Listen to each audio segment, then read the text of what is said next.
myself as 2 guns in the lip. So when they follow me, I jump out in the club with 2 sticks. And hey yo, LAZ, make sure you check out that new single from Royal Flush featuring L Saucy. It's called Right There, you heard? And the link is in the comment section and in the description of this video, you heard? Leave a comment, tell them Z-Man Suicide Polo with the Ski Man sent you.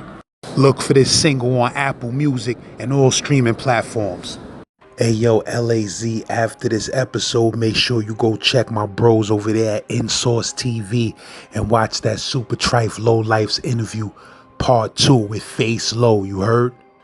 Leave a comment, tell him Z-Man Suicide Polo with the Ski Man sent you. This series here is called Crack Babies. And I know that title is messy, but let me explain. This is stories and testimonies from people whose lives were greatly affected by the effects of crack cocaine on the ghetto and on black people, Latin people, and people in general. And that name, Crack Babies, doesn't necessarily mean that the individual telling the story was born addicted to crack.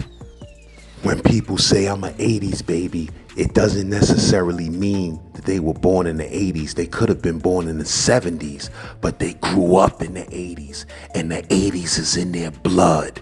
And it's the same thing with this series. Most of us grew up in the crack era. And the crack era is what shaped and molded our futures. This the last visit. You ain't gonna see your moms no more. You're going up for adoption. They sold us a book. This is the picture we're using for you. This is the picture we're using for you to get adopted. This is the picture for y'all. Y'all in the book. Blah. We're gonna have a nice families for you guys. So what?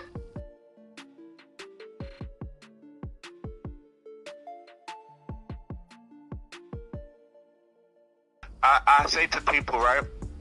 I say to my homies and friends and shit that I fuck with, I be like, yo, man, I know I grew up without my family, my moms and pops and all of that, right? It fucked me up a little bit. I know I'm fucked up somewhere, boy, but I'm like, I'd rather it like that than to be there with them and see them actually do these things and go through it and be fucked up from actually seeing it. You know what I mean? You could be away and don't see people and never see nothing that you heard about them, and you can develop those feelings like that. But it's a different type of thing you go through when you there and you can see it and go through it with them. Like, no, take me to foster care. I don't want to see my like that right there. I got a bologna sandwich on the counter that I was supposed to eat. I've been there for 2 days. Nah, get me to a foster home, thing. Get me somewhere. Get me to a group home. Get me somewhere. Get me out of here. I don't want to see this.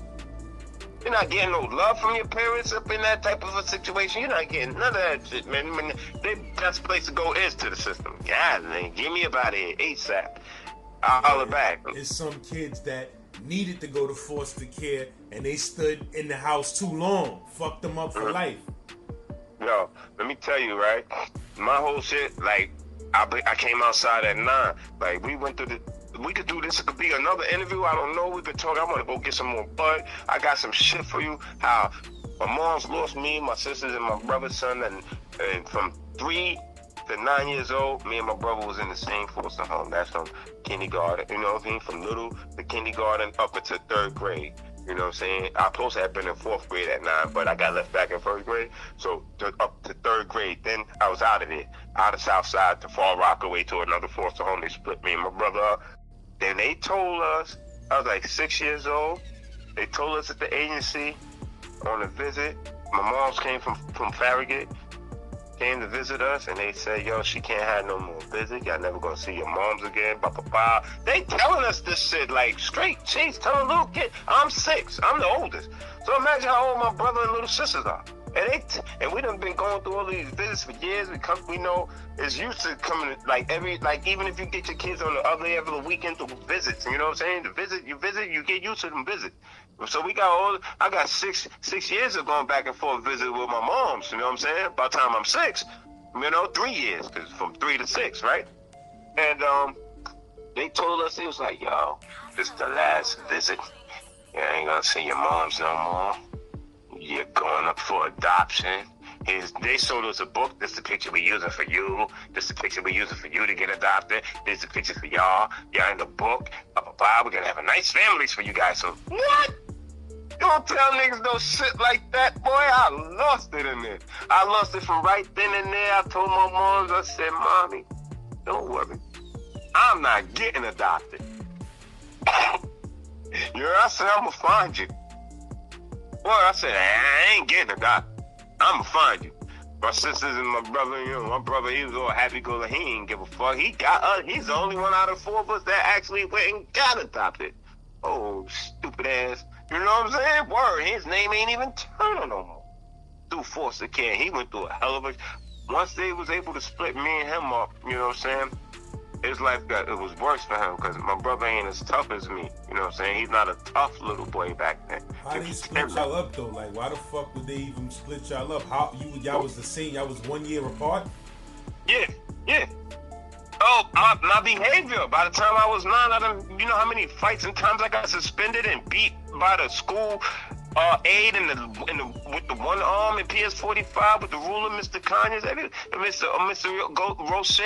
Gaucher, whatever the fuck, I forgot his name, but I ain't forget that ruler in that one arm. He had one arm, a button-up, long sleeve button-up shirt, one arm always tucked in his belt, and the other arm was free with the ruler. Word. From kindergarten to you might as well say 4th grade. Cause you know what I mean? Even though I did 2nd grade twice. From kindergarten up to 4th grade, yeah, I knew about that ruler. I knew about the room we had to go sit in when you acted up in school. But from 6, from then on up, I told my mom I ain't getting it done. So I start turning up. I'll fight any chance I get. Anybody that was with me from my family or my block, you know what I mean? I call them my family because they are, you know what I'm saying? We on a PS45 bus. You ain't picking on nobody from 155th Street. No Darian, no Nikki, no Twan, no TT, no me, no my brother, nobody. Keith, nobody from my block went to that school, PS45, because we all the same ages.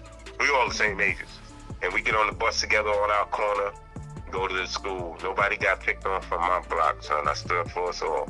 You know what I'm saying? You know? Everybody that supposed to have had a fight in school, elementary school, that lived on my block, that my age and my friends and shit, cousins, foster friends, whatever you want to call it, nobody ain't had to have no fight. The only person that had to fight for themselves before they took me out of there was my brother. I made him fight demons by himself, and he was losing the demons. Demons had him on the ground, he on his back kicking, and he wound up kicking demons in his nose and busting the shit out of demons' nose. Fight was over. So technically, I guess he won. You know what I'm saying? He actually beat somebody in life. Holy shit. He gave demons blood, no demons peeled out of there. Demons probably was like in the 5th grade, 4th grade. Word, but he was still little. Long, wild hair. He ain't never have a haircut. He came from the mud too. But yeah. So I'm like mad shit in Fostercare. My best friend from elementary school got killed at 12 years old. That was my right hand man. Imagine they didn't move me from there, and I was able. I left at 9. 3 years later, the person I'm hanging with all the time gets killed. Hello, I'd have been probably with Thomas. Rest in peace, Thomas Swanson, man. My first best friend got killed at 12. That's how bad we fighting and jumping on people's cars and pulling off the Cadillac emblems, popping them, stand on the bumper, pull your Cadillac emblem off, and put it on the loop, on a chain, make a chain out of it. Holy shit, the Cadillac Sevilles and all of that. We stand on it. Killed though. Huh? How he got killed?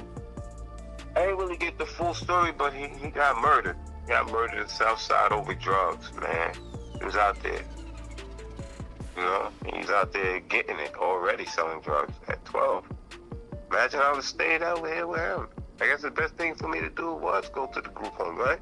I was in the group home at 12. He getting killed at 12. Fuck, at least I was tucked away. That's like saying sometimes people say the system saved your life. You know what I'm saying? Like, niggas be like, oh, son, you went to jail. You lucky you went to jail for them 4 years, because if you ain't go up for them 4 years, you know, so-and-so probably would have left you by that.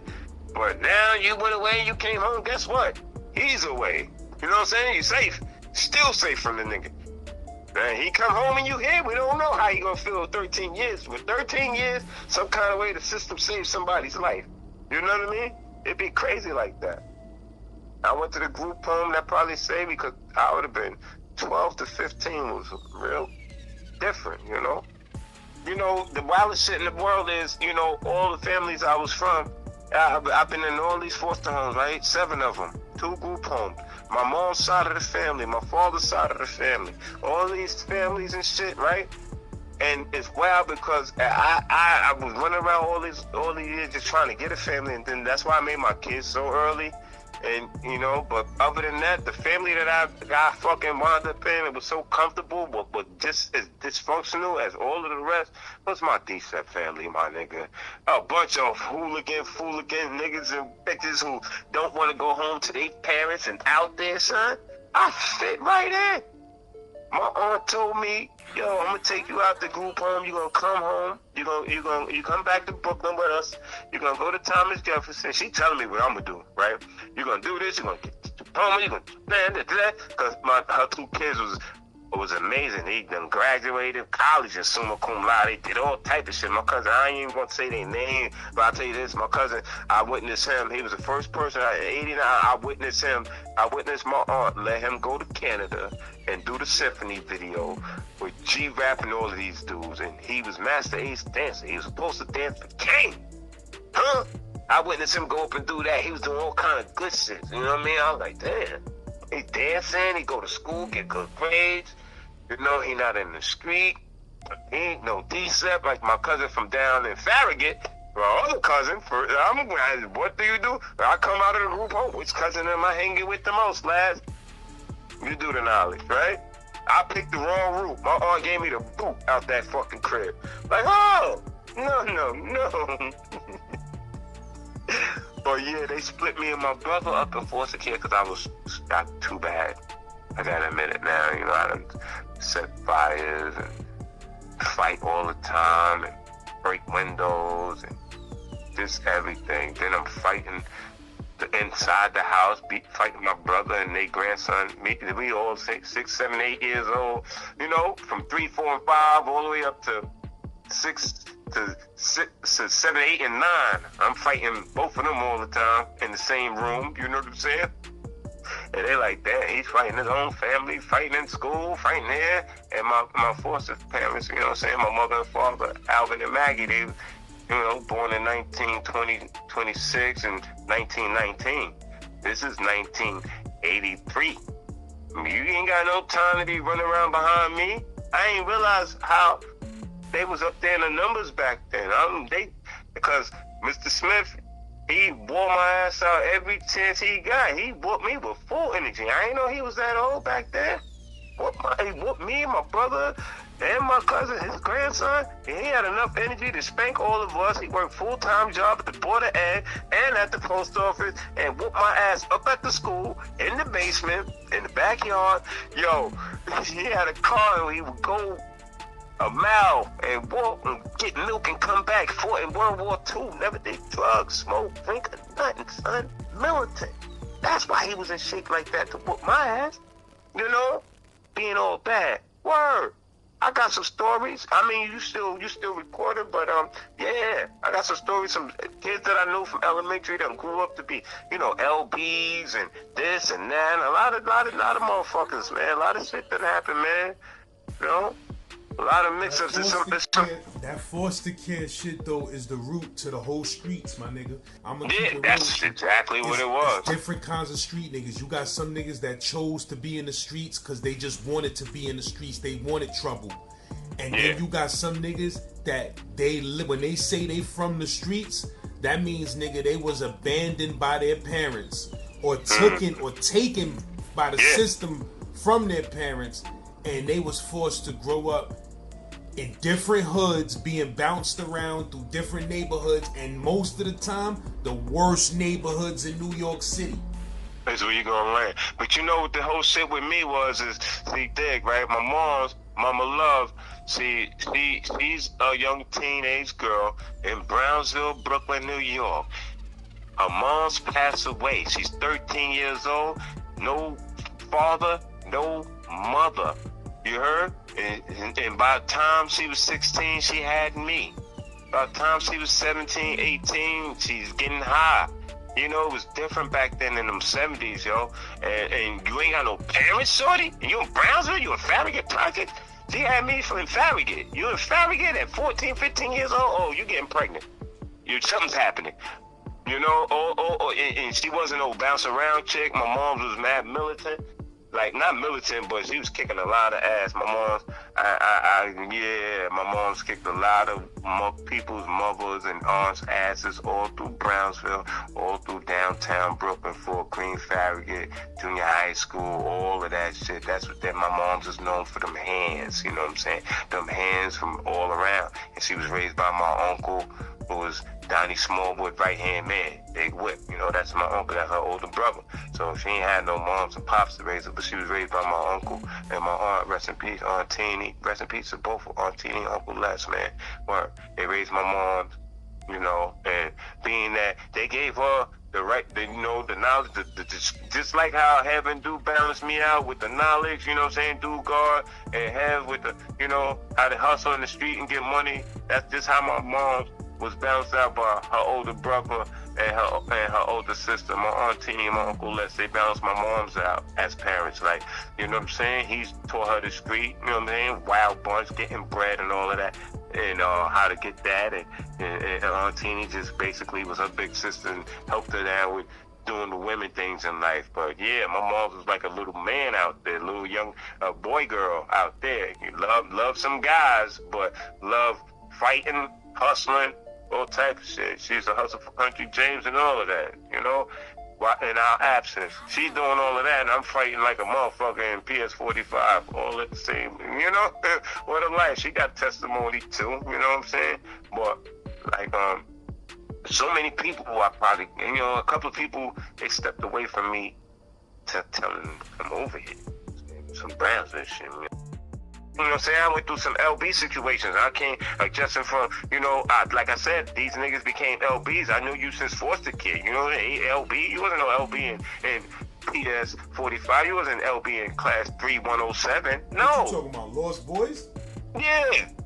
What? Freaky Ty was supposed to promote my boxing career after the Golden Gloves in '99, man, but he got killed that winter, son. They were supposed to finish the LB for Life album. He was going to give me a better trainer and pay for me to get out of the PAL, go to Gleason's, you heard? His pops took me down to Gleason's, spar with a pro. They, you know, they wrote the album together. And then I was going to leave the amateur boxing and go to professional ranks, and I was going to get the best training and shit, you know what I'm saying? And that shit got wiped out, man.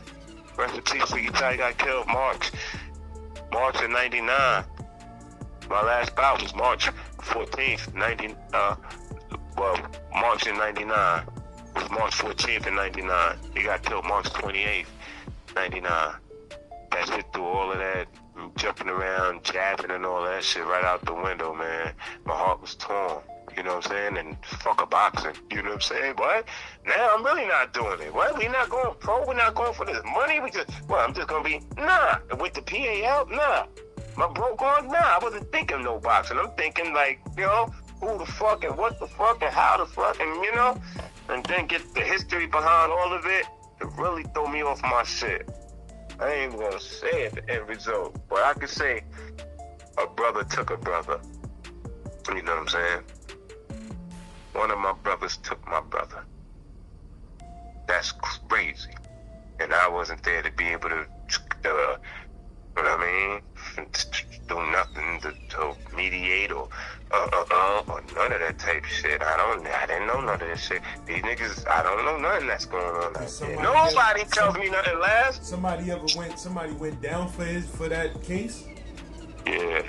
Somebody went to jail and did time for that? Yeah, but you know what I mean? Somebody took my bro, man, and that killed the boxing career and all of that shit.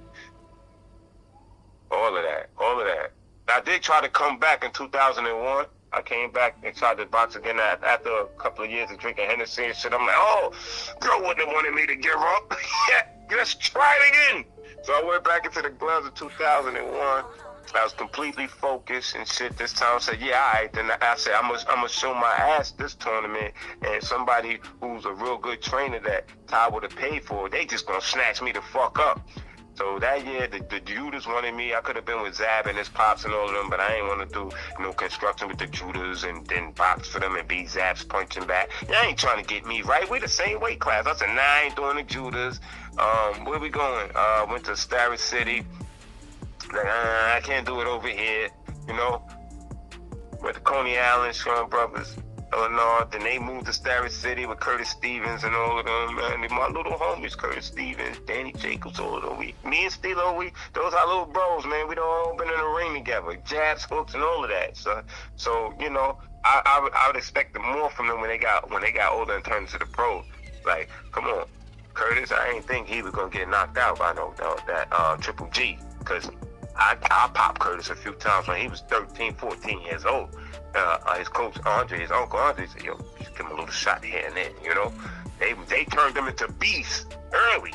So when he in there in his mid-20s and in there, but anyway, yeah, the chin checkers Curtis and his homie and shit from Queens, J-Don, Cartington. Yeah, those all our young brothers, man. Sakul Powell, you know what I'm saying?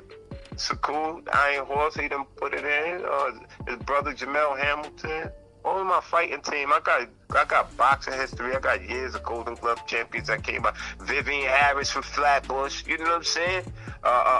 Luis Galazzo, world champions. These niggas fought Cotto and all of these people. These are my brothers. I went through a lot of shit. The rap game was up in DR Period Studios and shit like that. Ray Roulette, all my niggas in the music.